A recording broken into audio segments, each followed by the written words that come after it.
አላወቅነውም። ልጆቻችን ወይም እናቶቻችን ገዳሙ ላይ ተግባረ እድ ስራ እየሰሩ ባሉበት ሰዓት ላይ ከየት ይምጣ አውቅም በድሮን እህቶቻችን ልጆቻችን ተጨፈጨፉብን። እዚህ ገዳሙ አካባቢ ላይ ምንም የሌለበት የሰላማዊ ቦታ ማንኛውም ሰው ሲገባ ለጸሎት እንጂ ለሌላ ኃይል እንደማይገባ ሁሉም ለቤተ ክርስቲያን ግልጽ ነው ለሚመኑም እና እኛ በማናውቅበት ቦታ በምንም በሌሉበት ቦታ ልጆቻችንና ህፃናቱን መነኮሳቱን ማለት ነው ሁሎችን ጨፈጨፈብን። እንግዲህ የኢትዮጵያ ህዝብ የኢትዮጵያ ኦርቶዶክስ ተዋሕዶ አማኝ ተከታዮች ይሄንን ነገር ሁሉን የምታዩት ተግባር ቤት ወይም የገዳማውያኑ የእንጀራ መቆነኛ የእንጀራ መስጫ ይባላል። በእኛ ተግባረ እድ አላቸው። እዚህ ጋር ይሄንን የምታዩትን ውድም ያደረገው እንግዲህ በድሮን በተጣለ ነው። በዚህ እባካችሁ ይህ በጣም ከባድ ነው።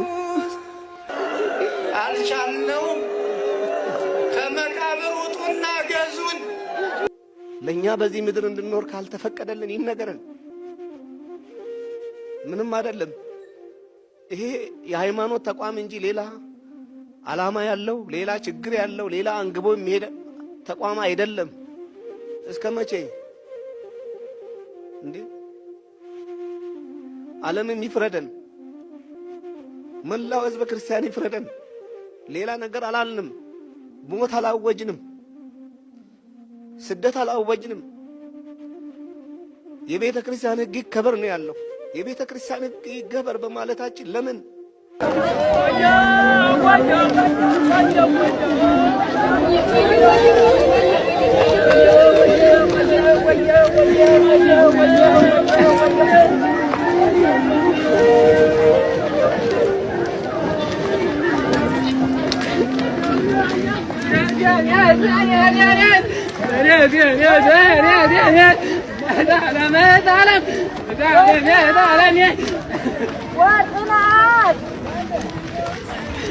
የዛሬው ለየት የሚያደርገው ከዚህ በፊት ከምናስተላልፋቸው መረጃዎች የዛሬው መረጃ ደግሞ ሁሉም ሊያየው የሚገባ በሁሉም ላይ ሊደርስ የሚችል ሁሉም ሊያስታውሰውና ሊመለከተው የሚገባ ነው ብለን እናምናለን ማለት ነው። ይሄም ምንድነው? በሀገራዊ ጉዳይ ላይ አንዳንድ ነገሮችን እያነሳን አሁን ኢትዮጵያ ያለችበት ሁኔታ በተለይ ደግሞ አሁን ለየት ያለ ሁኔታ ላይ ነው ያለች ሀገራችን።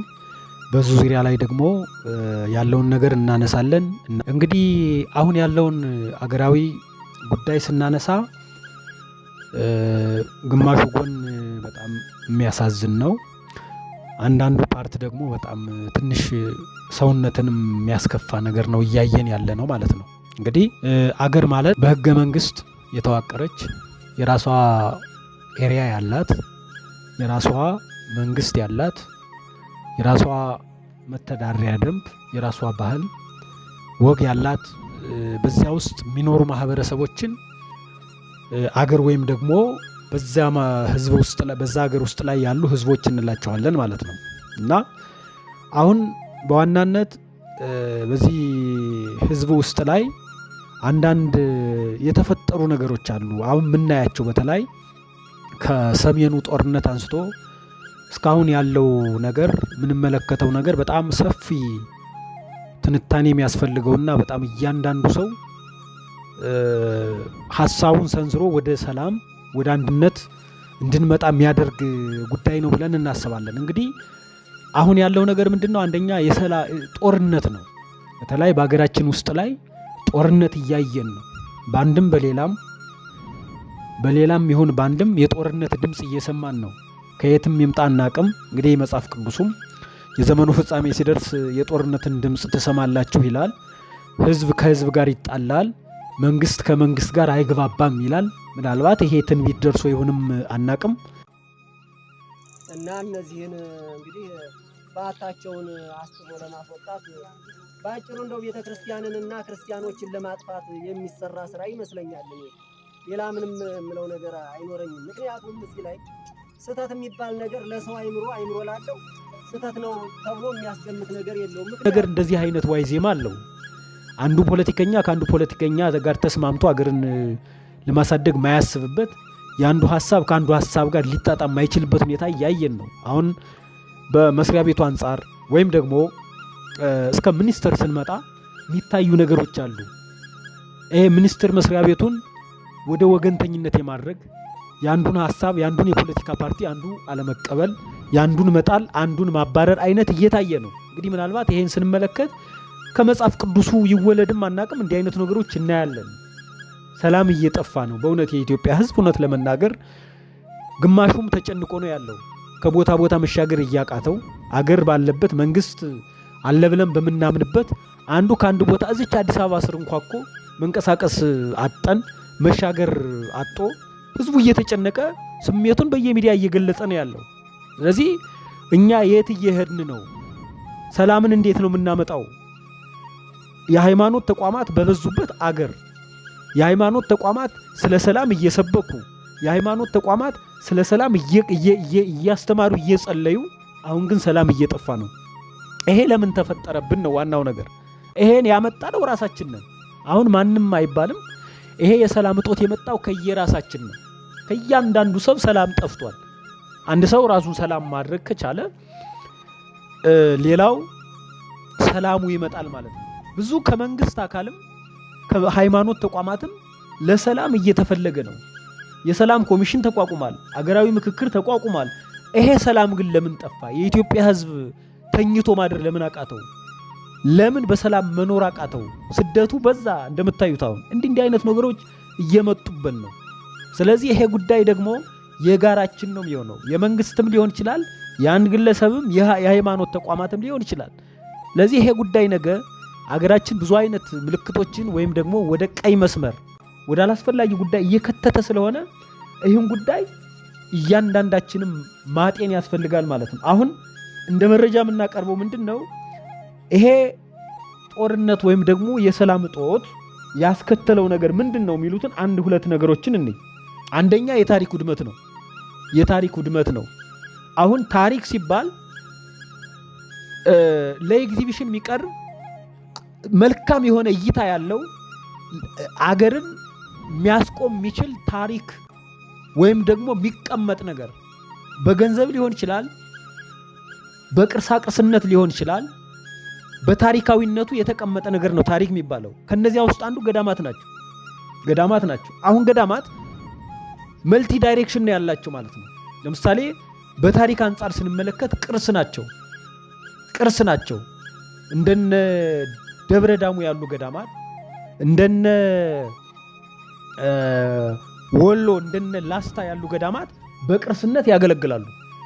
ለቅርስነት የዚህን ሀገር ታሪክ የሚያሳዩ የዚህን ሀገር ጀግንነት መንፈሳዊነት የሚያሳዩ ናቸው። እነዚህ ገዳማት አንድ ቅርስ ነው ያገለግላሉ። በሃይማኖት አንጻር ደግሞ የሃይማኖት ተቋማት ናቸው። የሃይማኖት ተቋማት መገኛ ናቸው። የሃይማኖት ዕውቀት መገኛዎች ናቸው ማለት ነው። ነገር ግን አሁን እያየን ያለነው በዚህ ጦርነት ውስጥ እኒ ገዳማት መልካቸውን እያጡ ነው። ታሪካቸውን እያጡ ነው። በዛ ላይ ደግሞ በስስት የሚጠብቋቸውን ልጆቻቸውን እያጡ ነው። ታያላችሁ። በጦርነት የሚሞቱ አሉ። በተለይ በድሮን አሁን በሰሞን በዚህ ሳምንት ውስጥ የተከናወናለ ወሎ አካባቢ እናቶቻችን በድሮን ነፍሳቸውን አጣዋል። የቆሰሉም አሉ። ስለዚህ ይሄ ነገር ለምን ተከናወነ?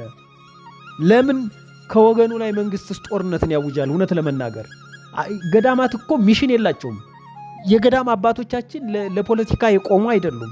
ፖለቲካውን ሊያራምዱ ሳይሆን መንፈሳዊ ሃይማኖታቸውን ሊያጸኑ ነው። ዓለምን መንነው ፖለቲካውን ንቀው የዚህን ዓለም ፍላጎት ሁሉ ትተው ገዳም ውስጥ ተቀምጠው እግዚአብሔርን የሚጠባበቁ ለህዝብ የሚተርፉ ናቸው። ግን አሁን በጥቃት ውስጥ ያሉ እነሱ ናቸው። ድሮን እያረፈባቸው ነው። ከደብረ ኤልያስ ጀምረን የምናነሳው ነገር አለ ማለት ነው። ይሄ ለምን ተከናወነ? ይሄ የኢትዮጵያ ሀብት አይደለም ወይ? በኦርቶዶክስ ስር ይቀመጥ እንጂ የኢትዮጵያ ሀብት አይደለም ወይ? ነገ አገር ሰላም ሲሆን ከውጭ ያለ አካል መጥቶ አይጎበኝም ወይ? ታሪካችን እየጠፋ ስለሆነ ይሄን እያመጣብን ነው ማለት ነው። ስለዚህ ይህንን ነገር ሁላችንም ሀሳብ ልንሰጥበትና በእውነቱ ወደ ሰላም ልንመጣ ያስፈልጋል ማለት ነው። የህዝብ ሞትም አለ። አሁን በየቦታው ህዝብ እየሞተ ነው። እውነት ለመናገር በየቦታው ህዝብ እየሞተ ነው። ህዝብ ከኑሮ ውድነቱ በተጨማሪ ህይወቱን እያጣ ነው። በስጋት እየኖረ ነው። ይሄን ማስታወስ ያስፈልጋል ማለት ነው። እንዳንድ ግለሰብም እንደ የትኛውም ኢትዮጵያዊነት ይሄ ጉዳይ የጋራ እንደሆነ ማሰብ ያስፈልጋል ማለት ነው። የህዝብ ጭቆና በዝቷል። የህዝብ ስደት በዝቷል። ህዝብ እየተሰደደ ነው። ወጣት ስራ አጦ መንገድ ላይ ሌላ ጥፋት ላይ ጥፋት እያመጣ ነው። ስራ ጠፍቷል። የስራ አጥነት ወጣቱ ዲሞራላይዝድ እየሆነ ነው። ስራ ከመስራት ይልቅ ተስፋ እየቆረጠ ነው። ኢትዮጵያውያን ተስፋ ማይቆርጡ ናቸው። በታሪክ የምናውቀው የኢትዮጵያውያን አባቶች እናቶቻችን በጨለማ ውስጥ ተራምደው ሰርተው አገርን ታግለው ያቆሙ ናቸው። አሁን ግን ይሄ ጦርነት የሰላም እጦት በወጣቱ ላይ ትልቅ ተጽዕኖ አሳድሯል ማለት ነው። ወጣቱ ተስፋ እየቆረጠ ነው። ስደት እየሄደ ነው። በረሃውን እያቋረጠ በእግሩ እየሄደ ነው። በዛ ላይ የሞት ጥቃት እየደረሰበት ነው። ይሄ ጉዳይ ሊታሰብ ይገባል። ይሄ ጉዳይ ለእያንዳንዳችን ልናይበትና መፍትሄ ልናመጣበት የሚገባ ነው ማለት ነው እና ይሄ አገራዊ ጉዳይ የሁላችንም ስለሆነ ሁላችንም እንድናስብበት፣ በተለይ ደግሞ የጦርነቱ ገዳማትንና የሃይማኖት ተቋማትን ማጥቃት ይሄ ጉዳይ እንደ ቤተ ክርስቲያንም እንዳገርም ትኩረት የሚጠይቅ ጉዳይ ነው። ለምን ምዕመናን ይሞታሉ? ለምን ገዳም የገቡ መነኮሳት ህይወታቸውን ለምን በድሮን ይጠፋሉ? እነሱ የተልእኮ ሚሽን የላቸውም። ጦርነት ያደረገ አካል ለይቶ ማጥቃት ይሄ ህገ መንግስታዊ ግዴታው ነው። ንጹህ ዜጋ ሊሞት አይገባም። ጸሎት የሚጸልይ ውዳሴ ማርያም የሚያደርስ ሊሞት አይገባም ማለት ነው። ስለዚህ ይሄ የሁላችን ስለሆነ ሁላችንም ትኩረት ውስጥ ልናስገባው ይገባል እንላለን።